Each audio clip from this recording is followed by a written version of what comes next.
Hello, everyone. Marz here. I go by they, them pronouns, and this is. Melissa, and I go by she, her pronouns. And we're back for another episode of Uncharted Conversations. This is episode 4, I believe. Yes. And today we're going to talk about body dysmorphia. We're going to dive in. We both struggled with it. It's definitely something that's been a topic of discussion a few times. So we wanted to kind of share with you our experiences with body dysmorphia and kind of our thoughts and, feelings behind it, but then also, just kind of in general, different things that people may struggle with body dysmorphia, which we kind of want to bring awareness. So we're going to kind of have a conversation and talk about it. Yeah. But So I know for me, I've dealt with body dysmorphia my whole life. I grew up in a very small state called Vermont, and definitely more cows than people. And it was predominantly white.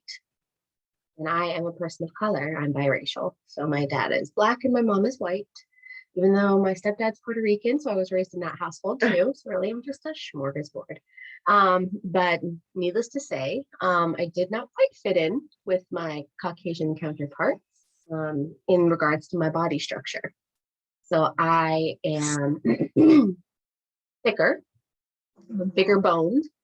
And, the people that I went to school with, the other female presenting individuals were very thin for the most part, except for the larger stature people. But, because we were bigger, we were picked on. And it wasn't anything that I could do anything about. My body structure was just different because I was a person of color. But because of that, and because of some negative things that were said to me throughout my childhood from different family members, I began binging and purging and starving myself. And I'm 5'5" and have large bone structure, and I got down to about 100 pounds. So that was really really skinny, skin and bones. And it was so that I could fit in and feel comfortable. I wanted so badly to feel comfortable in my own skin. I wanted so badly just to fit in and not stick out. You wouldn't be able to tell that now on my hair, my piercings. But there was a time when I just wanted to blend in because of my skin disorder and being a person of color. And it got bad. And it was scary. And I was a cutter. I just wanted the pain to go away. I wanted so bad to feel beautiful and to fit in and to have my body look like everyone else's when I wore a dress. And it was rough. Not to mention when you have family members that are saying negative things about your body when they're supposed to be a safe space, that would mess with any teenager. So then I went in the opposite direction once I did get help. And I was healthy for a while. And then I started overeating and I got to 329 pounds.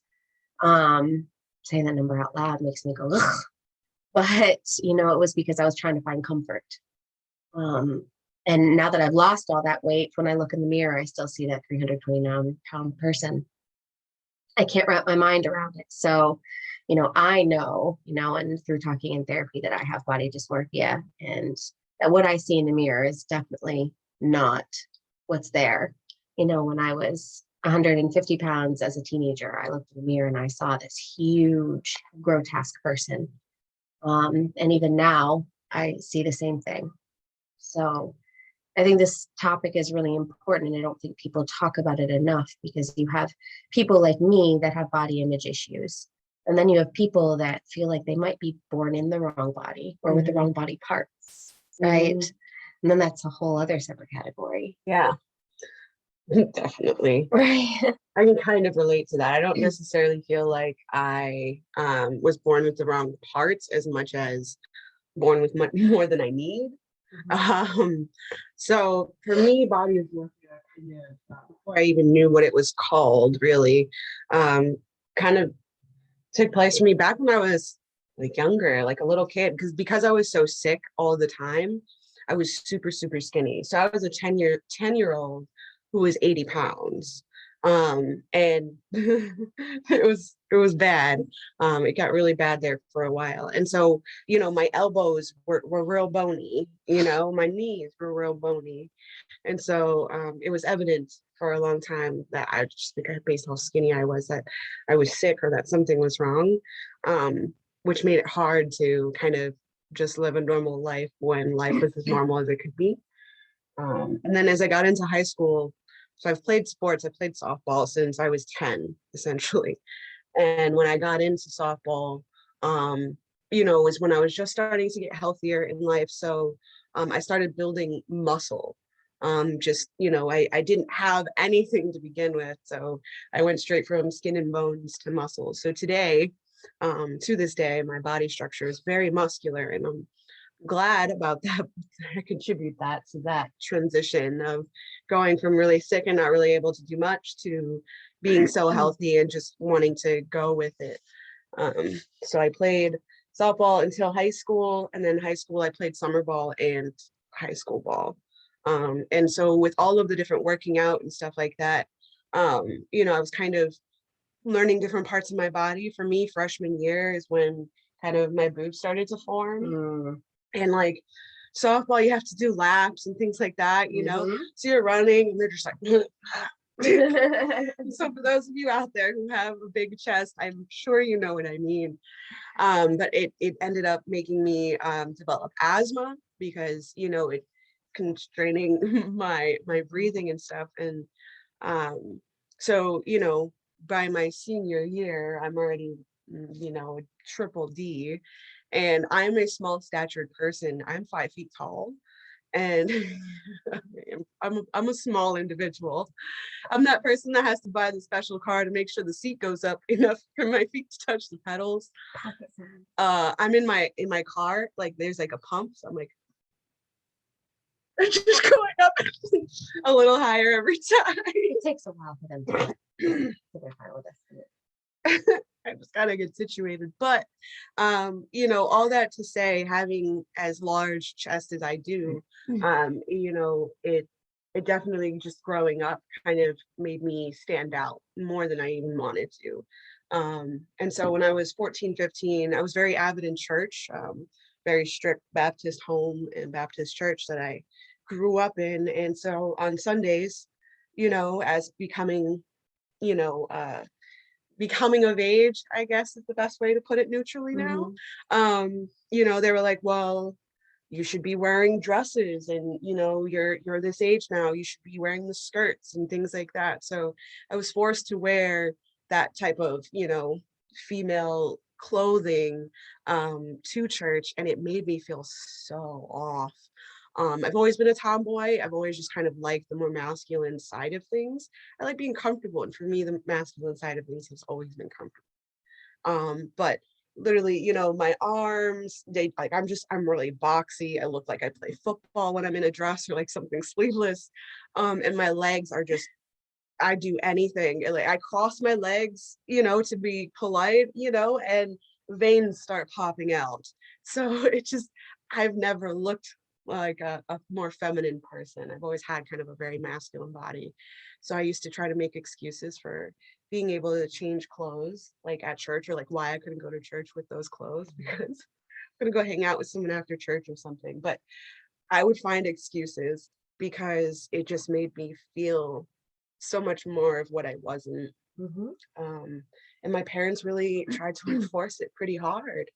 And with being as active as I was in sports and stuff like that, my uncle who raised me, he taught me a lot of things, but one of the things he did unfortunately contribute to was my body dysmorphia.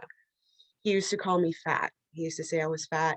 Now, something to know about people, who with AIDS or HIV, especially if you've had it as a kid and were born with it. I'm trying to remember the name of the syndrome, but there's a specific syndrome that happens where essentially like your belly kind of swells up. And so mine did that as a kid because of malnourishment, even though I was eating and being fed. And it kind of never went back down. So I've always kind of had what I felt like was like a bloated stomach. Never had a flat stomach. It's just not who I am. And so my uncle really expressed the fact that I was fat in high school, which was, it was a double-edged sword because he was also the one who cooked. He was also the one who loaded up my plate at night when we would go home for dinner. You know, we'd sit down for a little family dinner every night. My aunt would come home, my uncle would make dinner, we'd all sit down as a family and eat. But it was a mind tease because, you know, he's over here loading up my plate, and, you know, we have the rule of you're supposed to try to clear your plate. So, you know, he's loading it up. I'm eating what is on here because I'm told that I should try to, you know, finish my plate. And then he's asking me if I want seconds, you know, and things like that. And so before you know it, he's feeding me, but telling me I'm fat. Yeah. And no amount of working out, no amount of exercise and things that I did really made me flat or like felt comfortable. And then now, as once I found my identity as being non-binary and identified for myself, you know, the pronouns that felt most comfortable to me and most right, you know, I felt a little more confined in my body because my chest being so large made it so I was you know, you're pinpointed, you're pegged, that's, I guess, kind of a good term for it. You're pegged as a female automatically. And then you're called ma'am, you're called she, you're called her.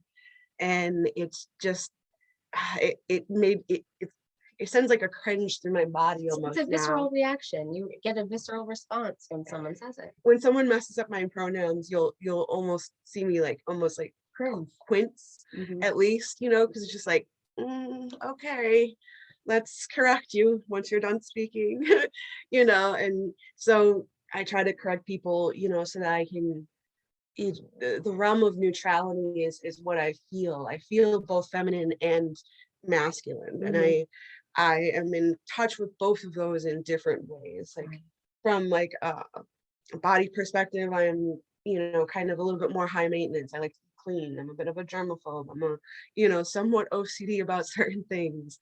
But then on the other side of things, I am, you know, I like my baggy clothes.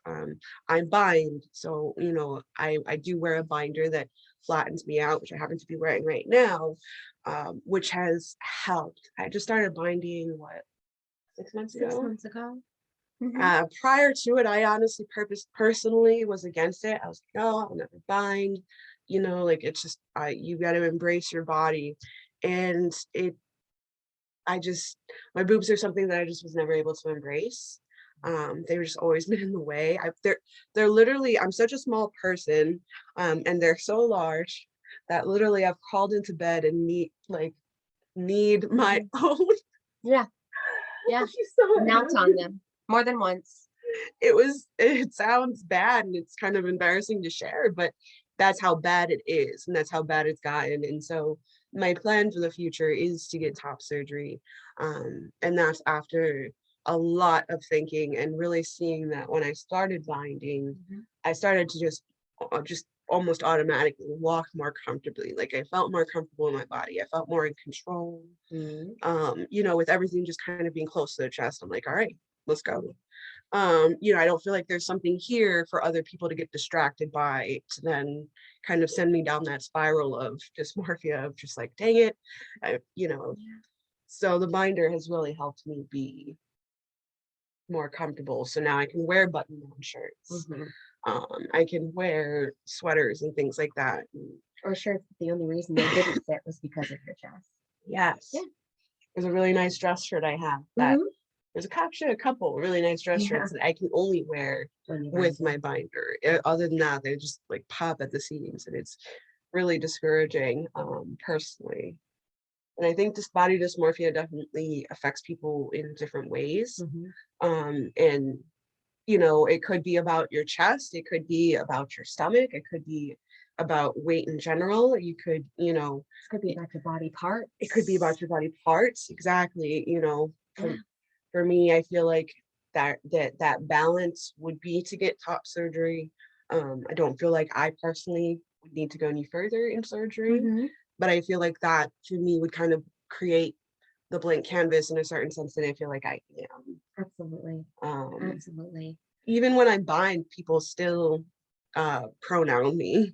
Yeah. It's really just people's instinct to either go he or her. Mhm. And it's really actually encouraging when people ask because they can't tell. Because then okay, this is working.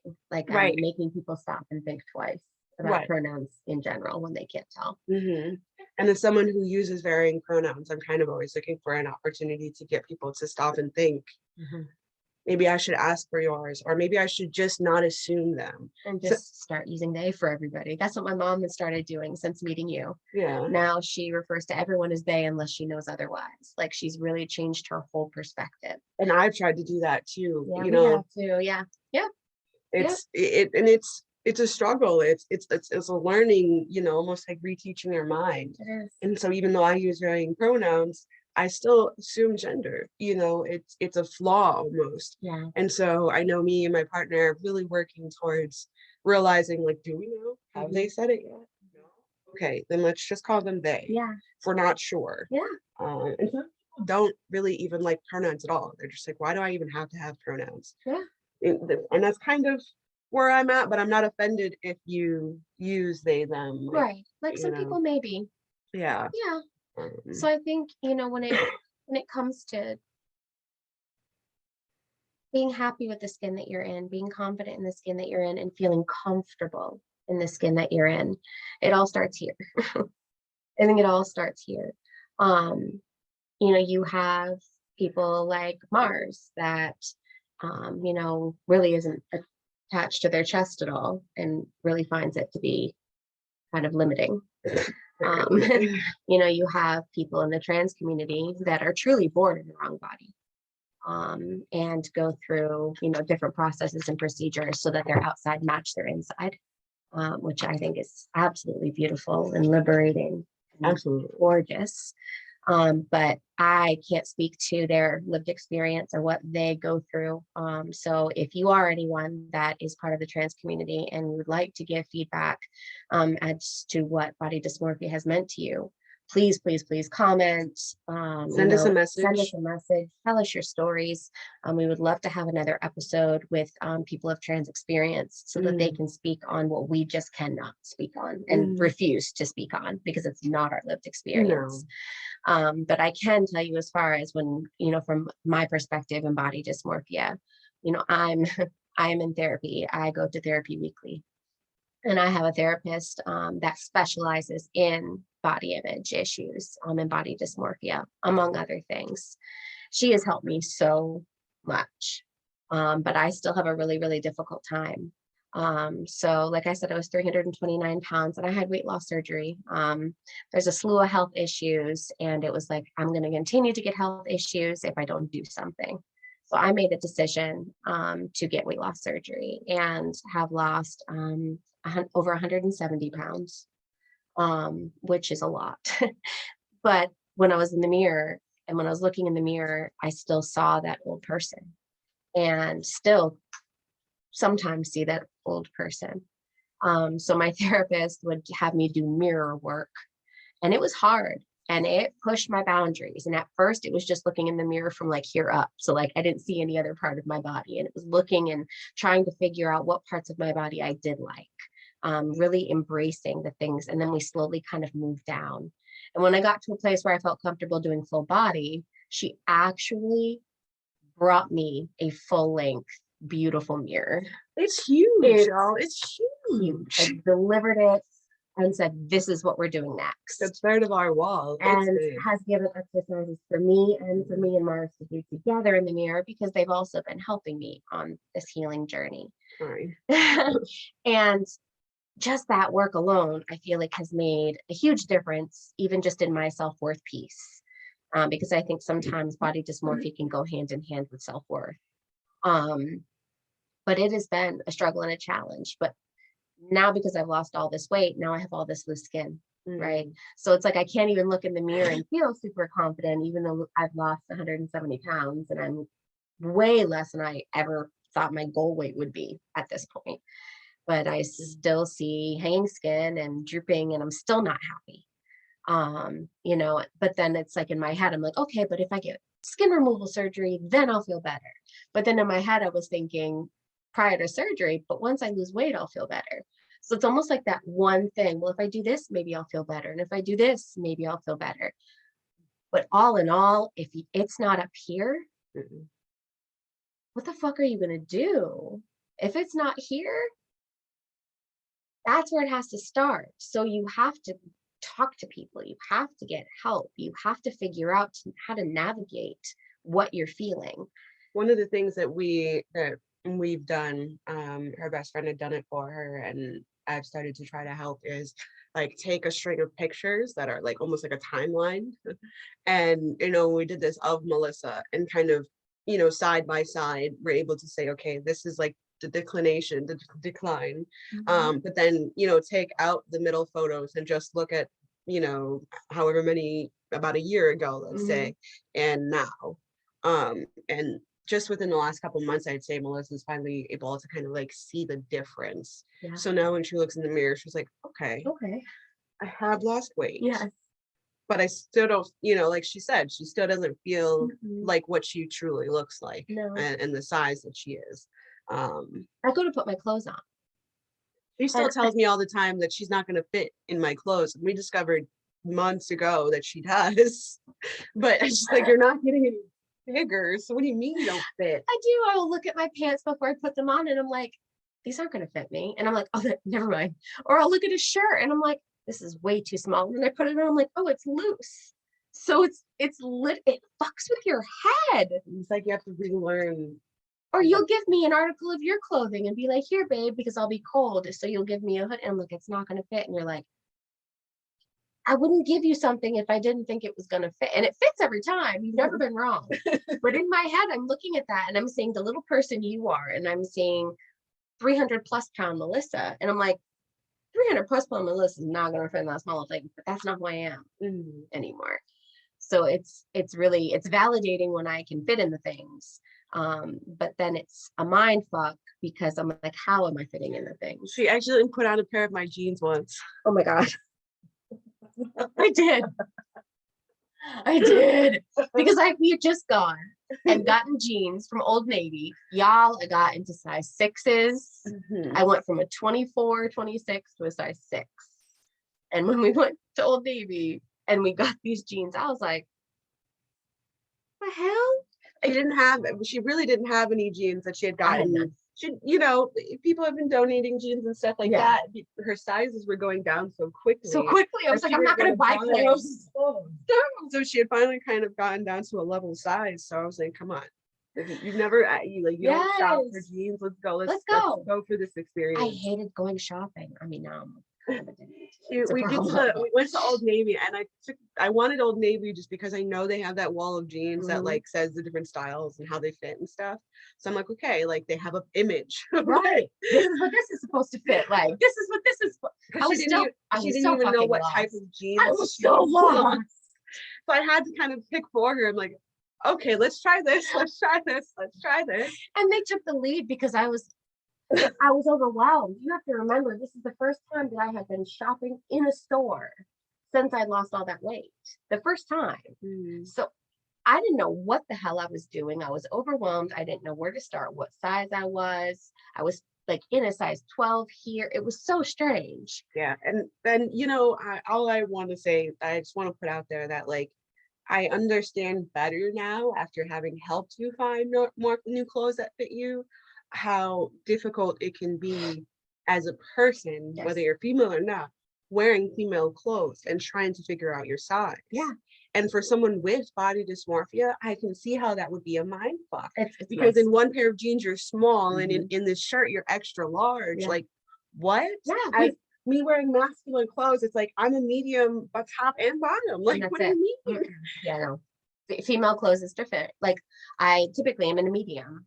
We went to Nordstrom, first time at Nordstrom, and I got an extra small shirt. And I had to stand there in the dressing room, looking at the mirror, looking at the tag, really confused, because I'm like, extra small. So then it made me think, have I lost too much weight? So now I'm like freaking out because I'm like, am I too small? She even implied that it was tagged wrong. I did. I even thought they put the tag on wrong. This can't be right. They tagged it wrong. You mean, No, not the tag on the hanger, the actual tag on the garment.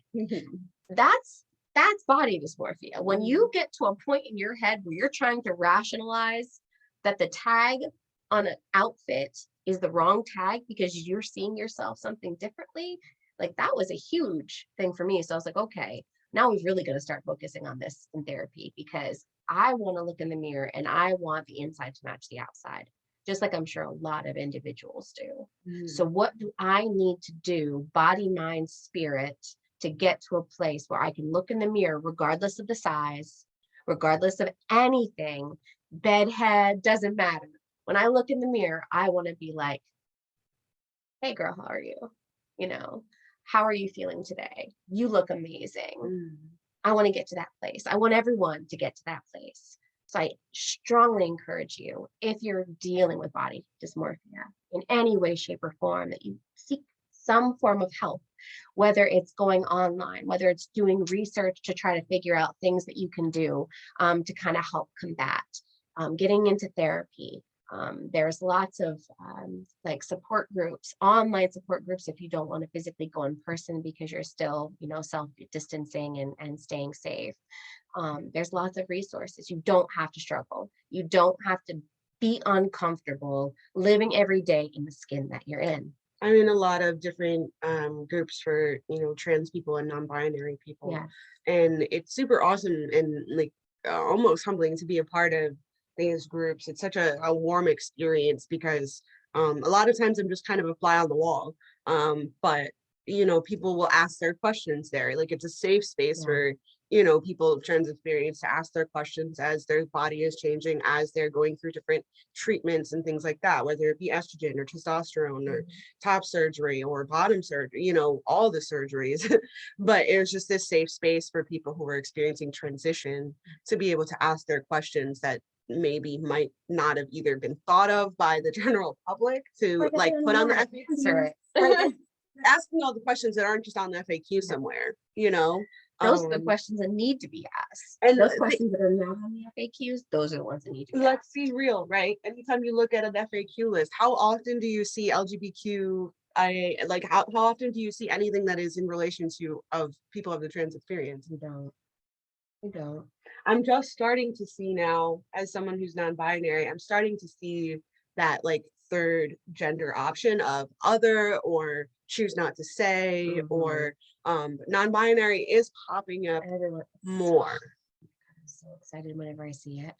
Whenever I see it, I mean, there's some companies that I've noticed now that have tons of different options, and I'm like, oh my God, we're getting there. I saw one the other day. I don't remember what it was for, but I was filling something out, and like it gave the widest range of gender options that I've ever seen. Yeah. And it was so beautiful. Like I wanted to I think I might have screenshotted it because I was like, it's just a good example for anything else that, you know, well, how do we want to put the gender box? Yes. Here you go. Put these options. And I feel like everyone, or at least majority of people, will feel included by that. It's true. They had trans men, trans women, queer, non-binary, gender fluid. I mean, they put so many on there, and it just two-spirit. Just however you identify, and they literally, I felt like, tried to put as many identities on there as possible. Well, yeah, I mean, imagine going to fill out a form and the option for who you are is not there. So you have to pick something that you're not. You literally have to self-identify with something that you are not. I updated my car insurance today. Male or female. Yeah, like you have to choose something you're not. Like that's like me saying cow, chicken, or cat and having to select what animal I am when I'm clearly a human being. Like that's really what it feels like. That's dysmorphia at its finest. It's so dysmorphic to have to say I am this when really you are something different in every single true capacity that matters.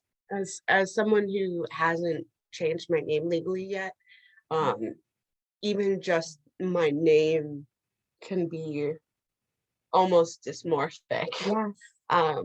You know, because my dead name is definitely more feminine. It's a more of a of a, It's not a gender neutral it's name. not a gender neutral name at Mhm. all.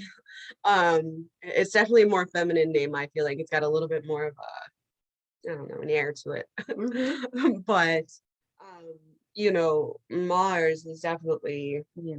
me. So I've gotten better at, like, when I'm in certain situations, because being misgendered is uncomfortable, and because being misnamed is even more uncomfortable. Um, you know, if someone says my name, like at the doctor's office and things like that, and actually the doctor's office has gotten better. But places like that, they'll say my name and say, "Is this so and so?" And I'll say, "Yes, but if you can please call me Marz, I would appreciate that." Or like, "I would prefer if you called me Marz." Mhm. And I'll still confirm all the other information that they need to know. I'll Mhm. confirm the full spelling of my dead name, whatever they need to know. Mhm. But when I present it that way, I've found that more people are more than willing to respect it, as long as they're made aware. You know, there's some people who disregard it, but I've had more people be like, "Oh, okay, yeah, no problem," and offer to change my name on accounts where they know they can't. Mhm. My AAA card. I called about, you know, my account and stuff, and I said that when they asked if this was so and so, and I was like, "Yes, but can you please call me Marz?" And they're like, "Yeah, do you want me to change your name on your account? I can send you a new card." Mhm. And I was I think it's one of the few cards in my wallet right now that actually has Mars on it, and it You is were just so excited to get it. I was so You were so excited excited to get it. because it was just like, I think my business card doesn't even have my new name on it, you know, as far as for my art and stuff. And it's just because, you know, legally I don't want to get caught up anywhere where I can't claim my money or something. But the legal name change is definitely in the near future. I started kind of inquiring, and I'm on a list, you know, to be able to get those services. I think my job, I found out, actually offers to pay for the legal services of it. So I think I'm gonna go that route. But And then as a partner, from a partner's perspective, you know, if you, are the partner of someone who is trans or, under the trans umbrella, which include non-binary individuals to a certain degree, um, you know, protect that, protect that. Whenever I call for Mars to set up an appointment or something, I'll say first initial and then, their last name. If they're trying to confirm to call, I'll confirm by first initial and last name. It's never saying their dead name out loud. And it's protecting that anonymity. Even my children don't know their dead name, and none of my family does because it doesn't matter. that's no. that's not them. So I think as a partner, there are ways that you can also help to protect that sacred space that is that person's individuality. And I know that I do everything in my power to protect that safe space. It Sometimes really they'll leave things does. off and not pick it up. Or Yeah. sometimes they'll do this and it'll be like this, and I'll put it up and organize it or something. You left your license out Mm, on the desk. And I was like, oh no.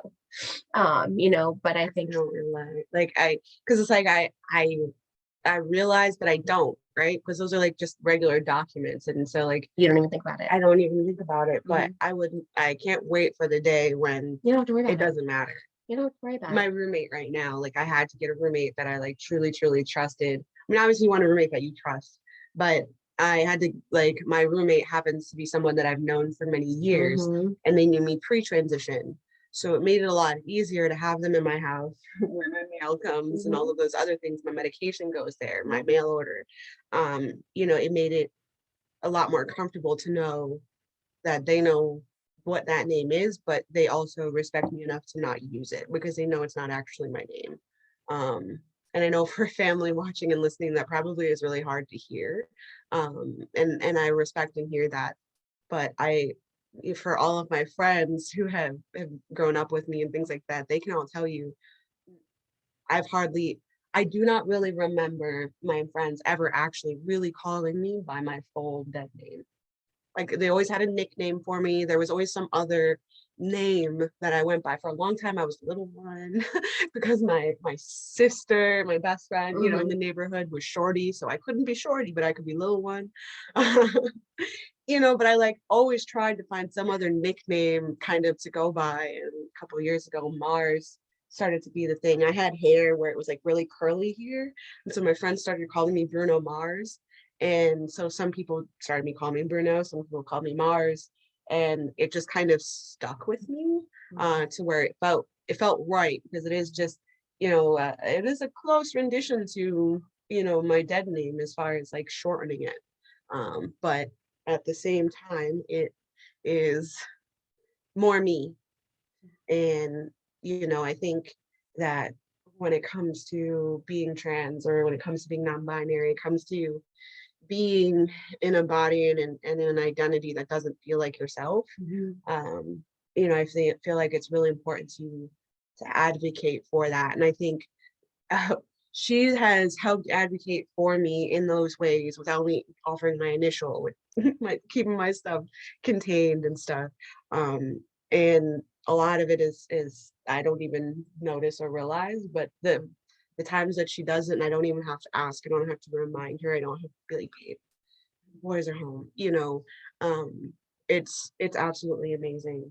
I'm pretty sure we broke that ice the very first day we met. We did. That was hard, but it told me what I needed to know from the universe. When I drove to go see her, we met in Baltimore, in Maryland, because it was like halfway between New York and North Carolina. And I got a flat tire just as I was getting off the highway. And wherever I was in Baltimore, you get off the highway and there's no gas stations. It's all just turnabout and general traffic, and you're in the middle of the city. It was bad. And it was dark. It was late. So I somehow, by the grace of the angels that guide me, and my ancestors, like I really feel like they were with me that night, because I rode on like PSI, got the car parked just a couple blocks down from where we were set to meet, and then had to call her. She was like, "Where are you?" I'm like, "See, what happened was a flat tire. It's like really late at night. What do we do?" I found you. She did. She came and found me, and then we hopped in her car after mine was safely parked, and she was like, "Okay." And next thing you know, she's signing up for AAA, and she's like, "Okay, I need your license so that I can, put in the right information." And I'm like, "Okay." I was like, "Well, you're gonna learn my dead name real quick. We're gonna get close real quick here." I was like, "So can we just please not repeat this out loud?"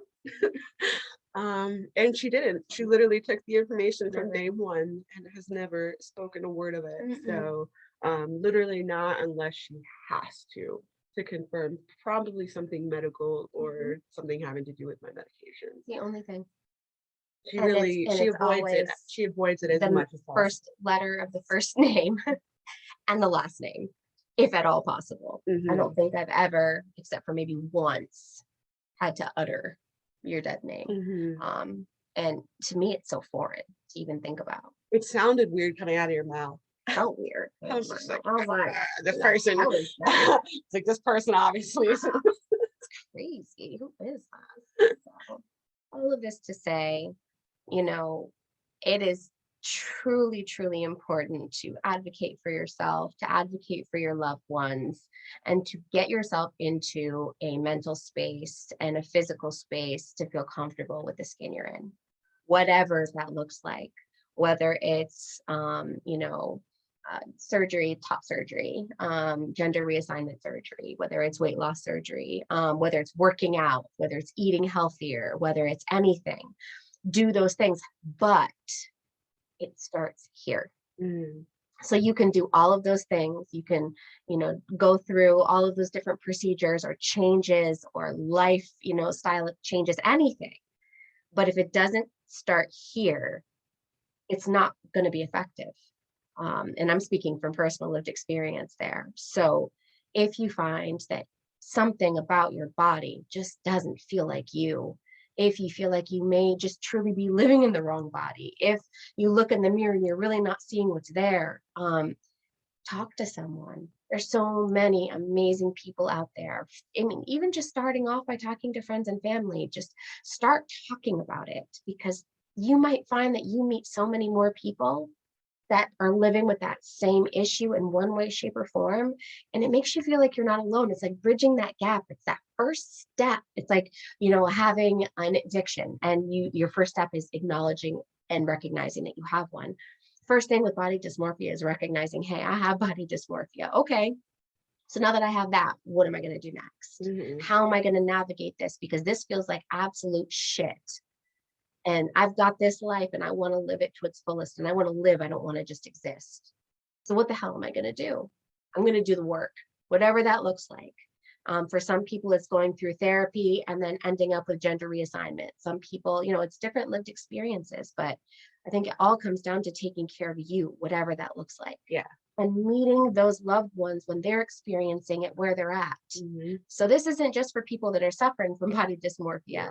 This is people who have loved ones that are struggling with body dysmorphia. Support them. And, and as allies to them. Yes. The word ally, it's always kind of associated with, gay ally, LGBT ally. No, the word ally can really apply to anyone or anything that you defend. You are an ally of that. Yes. And so whether it be an ally of body positivity and, things like that, or an ally of your friends who are, non-binary and gender non-conforming, people of trans experience, if you are even just an ally, someone who may identify as straight and cis, and that's okay.